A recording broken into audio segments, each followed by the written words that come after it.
प्रिय विद्यार्थियों, मैं डॉक्टर विनीता निर्वाण, MLV गवर्नमेंट कॉलेज भीलवाड़ा। आज हम भारत में बैंकिंग व्यवस्था के बारे में अथवा बैंकिंग सिस्टम इन इंडिया के बारे में अध्ययन करेंगे। किसी भी देश में आर्थिक विकास बहुत कुछ उस देश की बैंकिंग व्यवस्था पर ही निर्भर करता है, क्योंकि बैंकिंग व्यवस्था ही उन विकास कार्यों की वित्त व्यवस्था में महत्वपूर्ण भूमिका निभाती है। भारत में वर्तमान संगठित बैंकिंग व्यवस्था के अंतर्गत बैंकिंग संस्थाओं को क्रमशः दो भागों में विभाजित किया जा सकता है। ए, शीर्ष बैंकिंग संस्थाएं और बी, भारत में बैंकिंग संस्थाएं। शीर्ष बैंकिंग संस्थाओं के अंतर्गत निम्नलिखित बैंकिंग संस्थाएं कार्य करती है। भारतीय रिजर्व बैंक RBI, भारतीय रिजर्व बैंक इंडिया भारतीय बैंकिंग व्यवस्था की शीर्षस्थ संस्था है।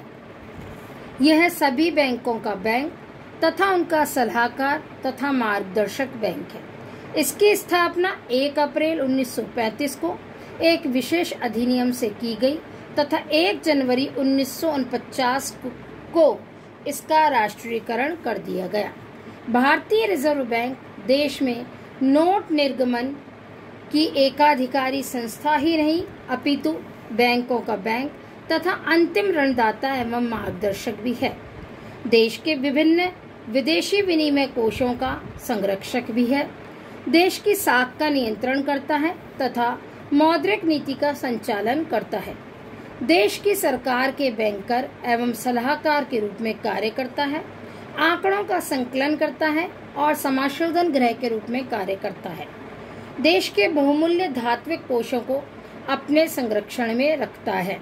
रिजर्व बैंक का संचालन भारतीय रिजर्व बैंक अधिनियम 1934 के अंतर्गत किया जाता है। दूसरा, भारतीय औद्योगिक विकास बैंक, और इसके अंतर्गत भारतीय औद्योगिक विकास बैंक की स्थापना 1964 में रिजर्व बैंक की एक सहयोगी संस्था के रूप में देश में दीर्घकालीन औद्योगिक वित्त व्यवस्था के लिए की गई। 1976 में इस बैंक को एक अलग संस्था के रूप में विकसित किया गया और रिजर्व बैंक से पृथक कर दिया गया।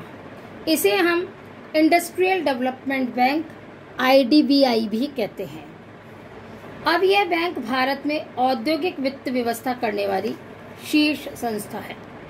यह बैंक भारत में नए औद्योगिक उपक्रमों की स्थापना तथा उनके विस्तार एवं आधुनिकीकरण के लिए प्रत्यक्ष ऋण सहायता उपलब्ध कराता है। औद्योगिक ऋणों की पुनर्वित्त व्यवस्था व्यापारिक बैंकों तथा राज्य वित्त निगमों को उनके प्रदत्त ऋणों की पुनर्वित्त व्यवस्था प्रदान करना तथा उनके उपयुक्त बिलों की पुनर्कटौती करना आदि इसके प्रमुख कार्य है। इस बैंक ने 1992 में मर्चेंट बैंकिंग तथा विदेशी मुद्रा सेवाएं भी प्रारंभ की हैं और 1994 में उद्यम पूंजी निधि का शुभारंभ किया है। नेक्स्ट, राष्ट्रीय कृषि एवं ग्रामीण विकास बैंक अर्थात नाबार्ड। राष्ट्रीय कृषि एवं ग्रामीण विकास बैंक नाबार्ड कृषि तथा संबद्ध कार्यों के लिए पुनर्वित्त सुविधा उपलब्ध कराने के लिए 12 जुलाई 1982 को स्थापित किया गया। यह बैंक राज्य सरकारों को भी राज्य सहकारी बैंकों के अंश खरीदने के लिए 20 वर्ष तक की अवधि के लिए ऋण दे सकता है। यह बिलों की पुनर्कटौती करता है तथा विदेशी भुगतानों की गारंटी भी देता है। इस बैंक की स्थापना से देश के पूंजीगत एवं भारी उद्योगों के निर्यात को बढ़ाने में काफी मदद मिली है।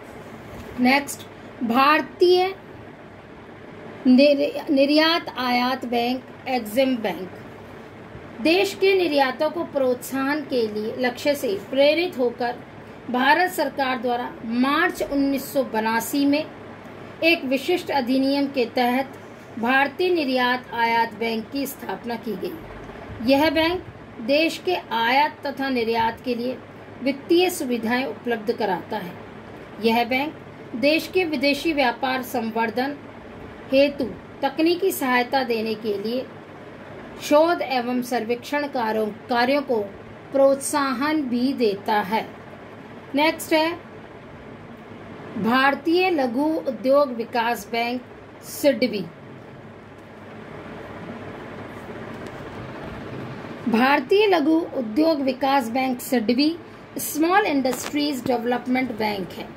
देश के लघु उद्योगों को पर्याप्त वित्तीय सहायता उपलब्ध कराने के उद्देश्य से अप्रैल 1990 में भारतीय लघु उद्योग विकास बैंक की स्थापना की गई। इस बैंक ने निर्यातोन्मुखी लघु उद्योग इकाइयों को प्रोत्साहन देने के लिए एक नई योजना प्रारंभ की, जिसके अंतर्गत उन्हें आसान शर्तों पर ऋण देने के साथ साथ 25,000 रुपए तक अनुदान की व्यवस्था की गई।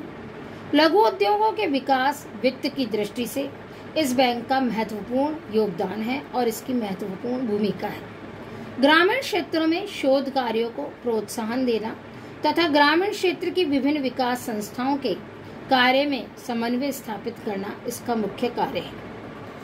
बैंक को बैंकिंग नियमन अधिनियम 1949 में संशोधन कर सहकारी बैंकों तथा क्षेत्रीय ग्रामीण बैंकों के निरीक्षण का कार्य भी सौंपा गया।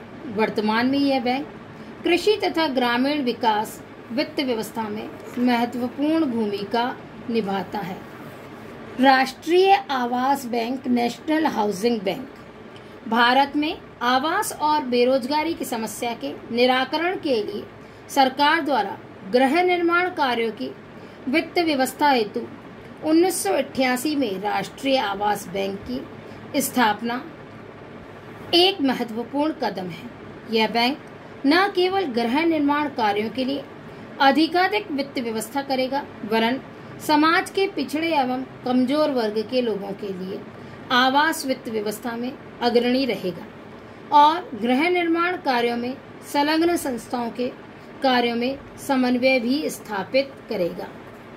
नेक्स्ट, भारतीय औद्योगिक पुनर्निर्माण bank industrial reconstruction bank of India IRBI बीमार एवं बंद औद्योगिक इकाइयों के क्रमशः पुनर्निर्माण एवं पुनर्स्थापना के लिए वित्त प्रदान करने के लिए 1 अप्रैल 1971 को भारतीय औद्योगिक पुनर्निर्माण निगम की स्थापना की गई, किंतु 1984 में एक विशेष अधिनियम पारित कर इस नियम या निगम को नव गठित भारतीय औद्योगिक पुनर्निर्माण बैंक IRBI में विलीन कर दिया गया।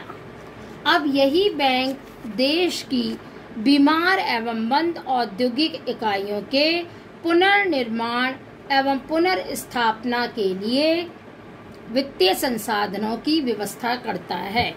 1993-94 तक बैंक ने अनेक वित्तीय सहायताएं विस्तारित की थी। नेक्स्ट है